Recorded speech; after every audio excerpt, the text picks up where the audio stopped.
Mais pourquoi j'ai parfois tant de mal à supporter mon enfant?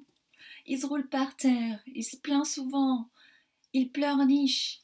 À moins que vous n'ayez que des enfants imaginaires, je pense que vous voyez très bien de quoi je veux parler, qu'on a tous vécu ce genre de situation et que vous savez aussi à quel point ça peut être insupportable. Ok, on est tous d'accord. Maintenant, ce que j'ai envie de vous proposer dans cette vidéo, c'est d'essayer de temps en temps de changer de lunettes pour voir les choses autrement.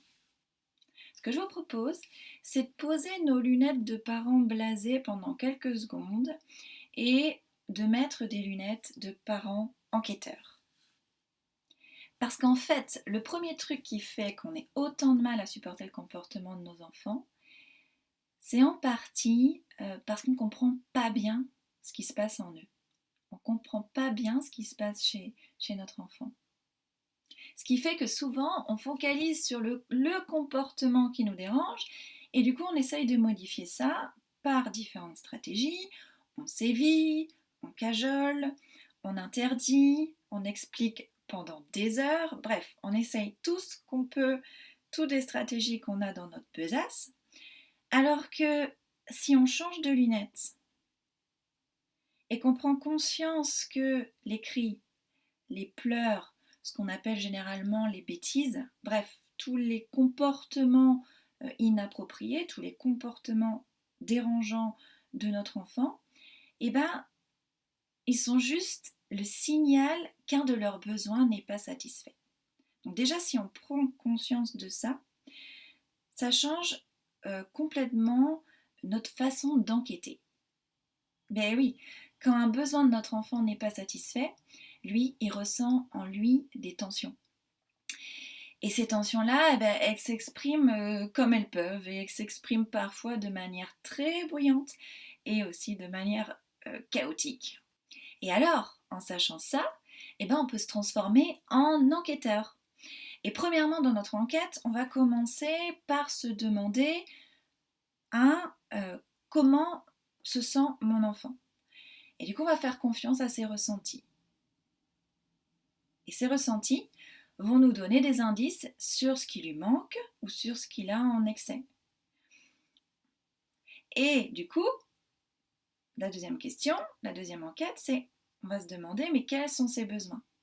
Ces ressentis vont nous donner des indices sur quels sont ses besoins. Et alors là, on cherche, on ne va pas forcément trouver du premier coup le besoin, mais on tâtonne, on apprend à se connaître, on lui demande, on ajuste. Et troisièmement, on enquête sur mais qu'est-ce que je peux faire pour améliorer le bien-être de mon enfant?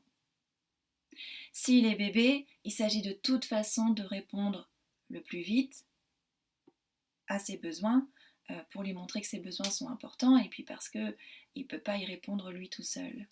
Et puis en grandissant, on peut l'aider à nommer ses besoins et à considérer ses besoins.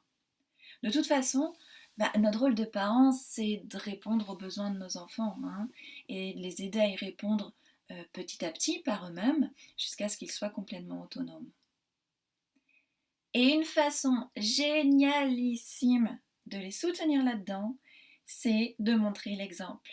Et oui, montrer l'exemple en considérant nos propres besoins.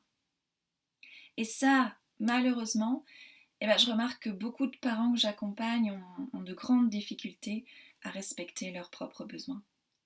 Du coup, qu'est-ce qui se passe? Vous connaissez ça aussi bien que moi, on l'a tous vécu.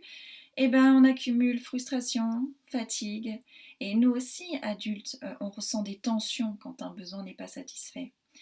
Et du coup, ces frustrations elles finissent soit par se retourner contre nos enfants, par de la colère, par des rancœurs, par un manque de patience de notre part, soit on retourne contre nous-mêmes, donc en culpabilisant encore un peu plus, en allant parfois trop loin et en s'épuisant, par exemple. Du coup, je dirais que pour mieux vivre les comportements désagréables de nos enfants, on peut enquêter sur leurs besoins et les aider à les nourrir. Mais pour répondre au mieux à leurs besoins, eh bien, je dois d'abord apprendre à m'occuper de mes propres besoins. Et oui, élémentaire, mon cher Watson.